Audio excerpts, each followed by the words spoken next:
Hi everybody, it's me, Aurora. I'm going to talk to you while I do some of my work, and I think it's important for you to know, and you can see from what I'm working on here, I am primarily an artist.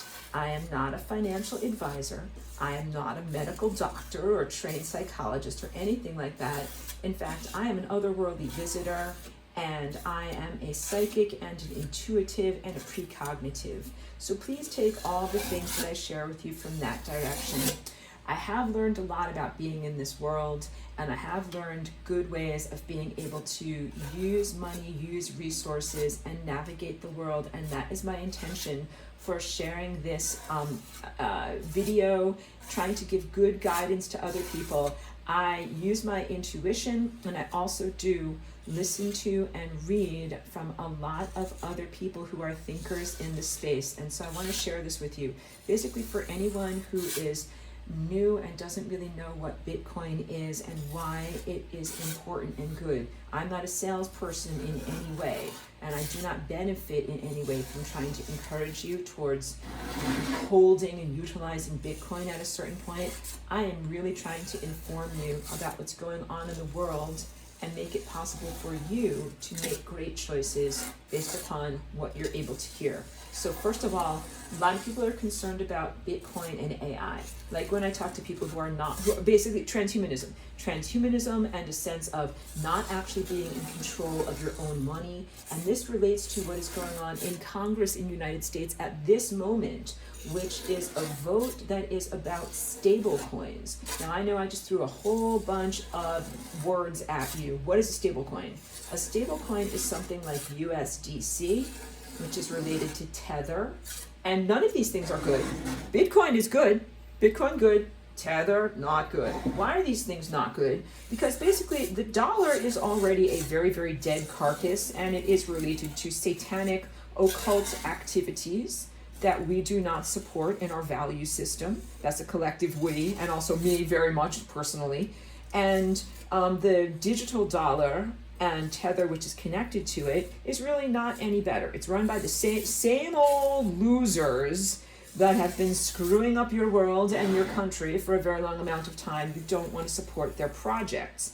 And what is happening right now in terms of the energetic weather report is that you're being offered an opportunity to really choose, not to just be carried along by the current and be like, oh, well, I'm just a piece of flotsam and jetsam and I just don't have any control in my life. You're really moving into the age of responsibility where you must take some control over your existence and over your trajectory through time. And you're being offered options on the menu about which direction you want to go, about which realities you want to be a part of. And I am embodying the truth of I don't want to be a part of the reality where the satanic empire is empowered, not through its wars, and this is international, it's not just the United States, the international, maybe even whatever, multi-dimensional satanic empire. I do not condone it and I do not support it. So I do not support its wars and I do not support its various different power structures, especially as it's evidenced in this world right now. And the money system, the way it's been done for a very long amount of time,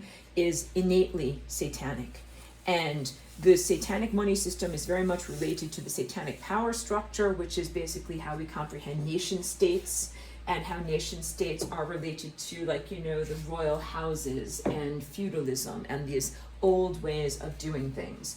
But that, and okay, so I just have to go, sorry, I'm fragmenting so much. I want to assuage your concerns about AI. I'm fully not a transhumanist. I'm fully about the organic timeline and finding all that we need from our natural capabilities and that which is given to us at birth in our body, in our embodiment. People have no even clue about how amazing your bodies are, especially living in a 5G environment where it makes it very, very difficult for you to cultivate and become your greatness as far as like your supernatural powers are concerned. 5G is very much an antithesis force field for your natural powers. So that's where I stand on that.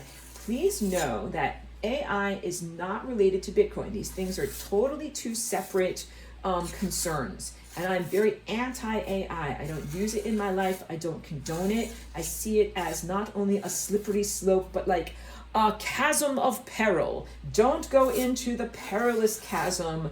Don't go down the slippery slope. I think that it is directly related to loss of soul, like loss of self, loss of free will, loss of everything that is valuable on an innate level about who you are. So I also hope you can feel the deep passion that I'm speaking with, because I am very much about being who you truly are in the world and not being a digital imposter, not being copied. There's no copy for who you genuinely are, okay? But AI is different than Bitcoin. Bitcoin was really developed as a very, very complex encryption algorithm. The algorithm is called hash 256. Sorry, I said it incorrectly. SHA, S-H-A 256, and the utilization of that algorithm is basically called hashing.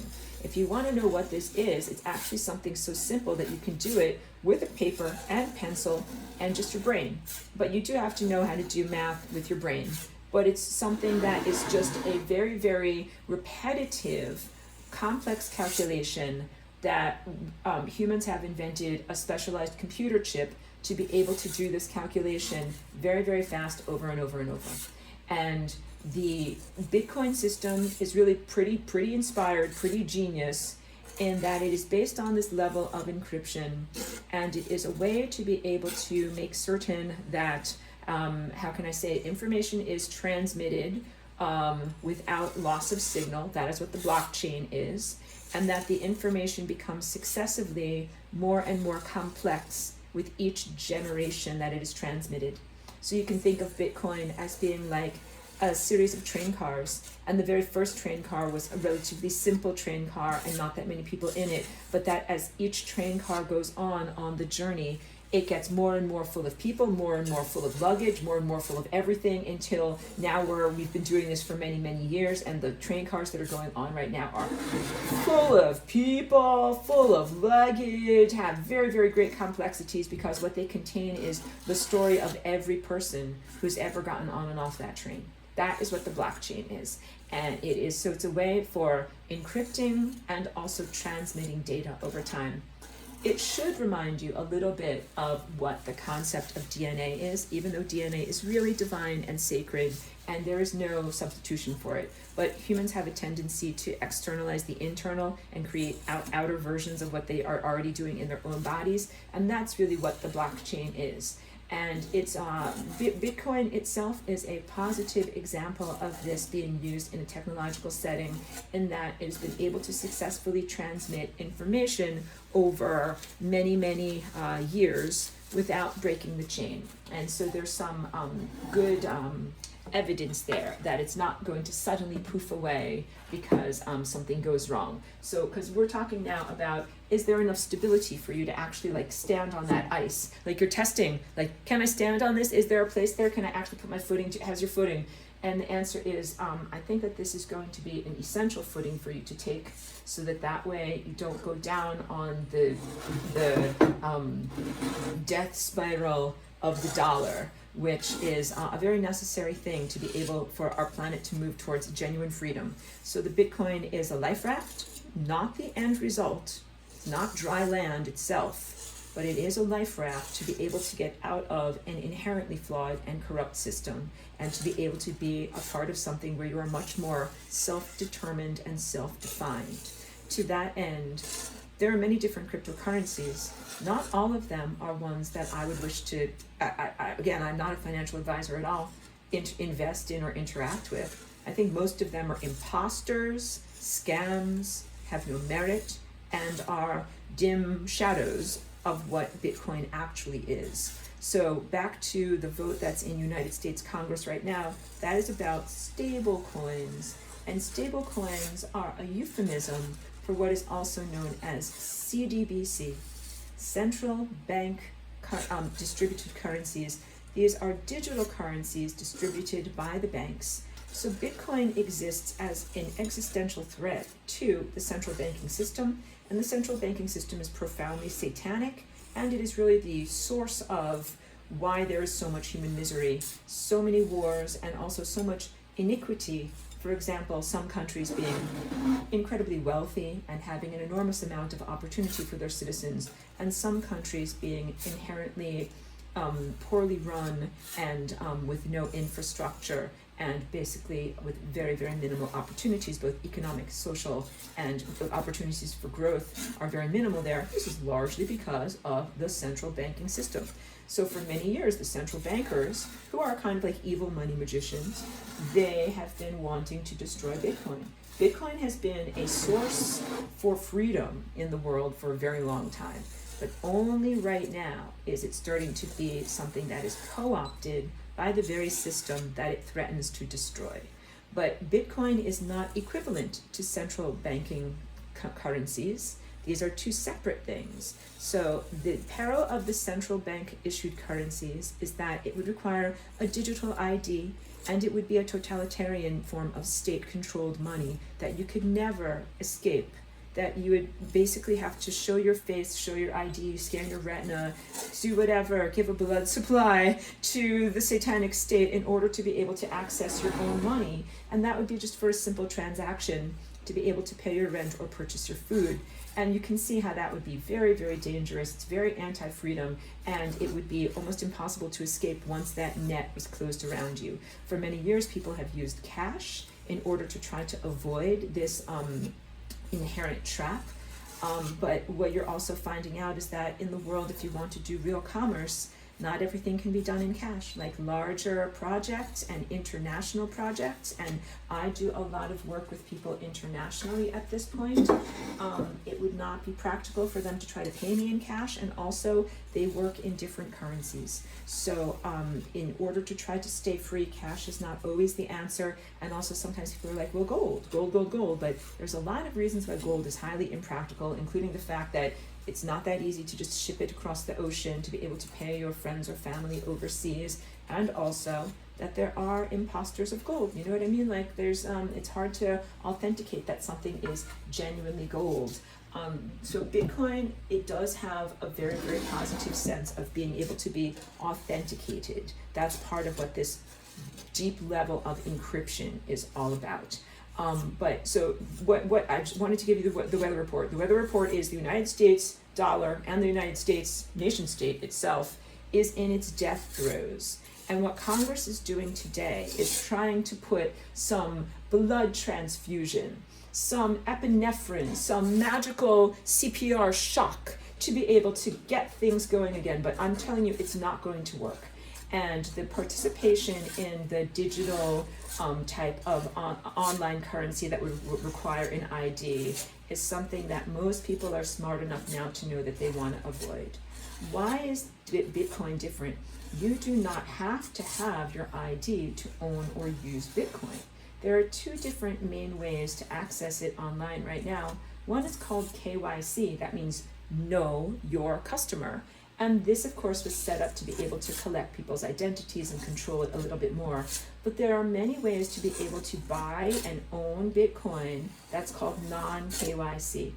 And if you're interested in not total anonymity, but privacy, you can look into those. And they equate to purchasing your Bitcoin from other people in what is called a peer-to-peer transaction, as opposed to purchasing it on an exchange. The exchanges are basically online marketplaces. Now, don't get me started on some of these exchanges, because some of them are, I feel, highly corrupt. Like I feel like Coinbase is highly corrupt in that it is faking a lot of its own holdings and pretending that it actually has some imaginary Bitcoins a lot of the time in what it's actually buying and selling. It is not regulated. In many ways, the world of Bitcoin is still the Wild West, and you must protect yourself and protect your loved ones. And so I'm reaching out to you guys to try to inform you.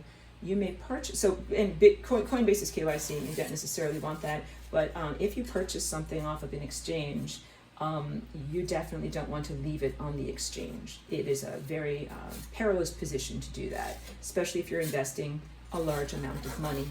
You would definitely wish to move things off of the exchange and into cold storage. And the cold storage not only means that it is less vulnerable to hackers, it also means that it is less vulnerable to government seizure, as it is now becoming evident that the nation states are so threatened by wider adoption of Bitcoin that they are beginning to mull and to threaten with different ways to be able to confiscate Bitcoin. So it is very good to be able to know how you can have your Bitcoin in a way that is private and in a way that is inaccessible to those naughty governments. For example, right now in Australia, there is legislation that is in the pipeline that has not yet been fully adopted for a wild tax scam. All taxes are scams, but this is a particularly scammy scam, to be able to tax people's Bitcoins, tax your future earnings on Bitcoin, basically as it goes up in value, to be able to tax you on the value that it hasn't even yet experienced. My words did not portray it very well, but I think that you got the energy of that basically they're like, we know how much you have, and we know that it's going up in value, and you're going to have to pay us taxes on the value that it's going up. It's a very, very predatory and a harmful, corrosive level of taxing the population. So I am not in Australia, but I would definitely say anybody who's in Australia, you would have to research that, see if you can prevent that legislation from going through, and also see if you can protect yourself from the fallout from something like that. So wait, let me look at my notes over here. Sorry, I have my notes. So, okay. AI, decentralization. Decentralization basically means that a regular person like me running a little node that's about $400 can be empowered in terms of the Bitcoin network. Other coins like Ripple, for example, and some of these other ones, they are pre-mined, and you're not in control. Some one regular guy is in control. It's not any different than just having like a king or the president or the Pope in charge. Decentralization means that many of us are in charge, not just one person. And I do not claim to be a large person in the Bitcoin ocean. I am a tiny minnow, but I run a node. And that running of a node means that you have a voice. And when you have a voice, that means that other people can't just summarily make decisions. It really is made through a larger consensus. And that has gone on in the Bitcoin community quite a lot. So you can do a bunch of things. Like you can own and hold your Bitcoin, you can run a node, and then you can also mine Bitcoin. And all of these things are empowerments that you can do. None of these things involve AI. None of these things mean that you have to be regulated by the government. I know this is an international group of people that's listening to me right now. You must always research what is going on in your own country so that you're, of course, being correct within your own country. But yes, you can simply purchase mining equipment, set it up in your home, run a node, do all these things. This is the antithesis of basically the satanic, evil, centralized systems that we're coming out of. It doesn't mean that it's perfect. Please know that also. It doesn't mean that all of a sudden a magical fairy is like bopping you on the head and saying, everything is fine, like relax and go to sleep and you never have to effort again. It's like, no, it means that you have to effort differently. The age of responsibility is the age of like taking care of your shit so that other people don't push you around. So you must be educated, aware, and on guard and have an immune system. You must have your bullshit detector fully activated so that way you don't get scammed and taken advantage of. And that's not by a federal government, but also not by Bitcoin or crypto scams. So please know you must encrypt your wallets, you must have your passwords in order, you must, basic security. Don't tell people how much Bitcoin you have. It's okay to say that you have some, but don't broadcast the amount for whatever reason. And you don't even really need to tell other people in your family or in your neighborhood or for whatever reason. Like, this is your own thing that you have, just like you wouldn't have to tell someone if you had whatever, a sack full of gold hidden under your pillow. Like, that is your own information that you really do not need to broadcast through the world. This is like Aurora's sensible ways of being able to get through and navigate the time waves that are hitting our planet right now, which is going to be giant, big changes. Okay, so I am kind of like sensible voice of reason, although I know that I'm an otherworldly being. I am very sensible in giving you these different tips to get through the weird stuff that's going on. It's been a 20-minute video, so I know I'm gonna complete things soon. Yeah, let me also say this one more thing. Bitcoin has often been described as a store of value, meaning like, yeah, like you're going to invest in this. Like I'm buying a bottle of wine, you know, I'm not going to drink the wine. I'm just going to hold on to it for a long time, and then it's going to get more valuable as time goes by. But now Bitcoin is becoming more than a store of value. It is also becoming a currency. And that means that we will actually be able to spend it. So there are a lot of really crappy coins that people want to make like the everyday spending coin. Like you'd keep your Bitcoin, but you'd spend the crappy coins. And I'm like, no, there's this thing that's called Lightning, which is another layer of software that has been developed that goes on top of, a protocol that goes on top of Bitcoin, where basically you have a side chain and you have some liquidity in the side chain, and you're able to spend small amounts without it actually being written into the blockchain. So that's pretty much like, you don't have to tell the story of every single person who got on and off of the train. You can just buy a cup of coffee and just have it be a small, inconsequential narrative, not a main thing that's written into the story of Bitcoin for forever. And so this is a viable alternative. And so there's some innovative businesses that are now starting to accept Lightning. You will want to have some Bitcoin in Lightning form, because when everything changes over, it might be difficult to kind of set things up now. I have an online wallet that was free that was called Phoenix, and what I did was I put a small amount of US American dollars into the Phoenix wallet in the form of Bitcoin, and I turned it into Lightning. And that now means I can send anybody just a few Satoshis. And Satoshis are like dollars. Start thinking Satoshis equal dollars. But Satoshis equal dollars from the time in the United States when $1 could buy you like enough food for a week. All right, everything was calibrated differently. So if I send you 50 Satoshis right now, that's like sending you half a penny. But in the future, 50 Satoshis will be $50, and you can buy a lot of good food or whatever you need with that money. So it's excellent. Take $10 or $20, put it into your Phoenix wallet, and then have that for the time when you need to be able to spend some Bitcoin for regular everyday expenses. And it's a very, very minimal amount to risk. It's a very, very minimal amount to lose in case, if anything goes kablooey in the world. But it can also be a very, very positive thing that you will say, hey, that was a good thing that I did at that time, because now look at me having what I need. And the analogy that I use is, like, imagine you're going to a foreign country. You come from the United States, you're going to France, and they use euros in France, and you come with dollars, and you're like, I only want to buy a soda, I'm thirsty, and here's my dollars. And they're like, that is very nice that you have money from another land, but that does not work in our land, all right? And even though it's a small amount, you got to have the right amount.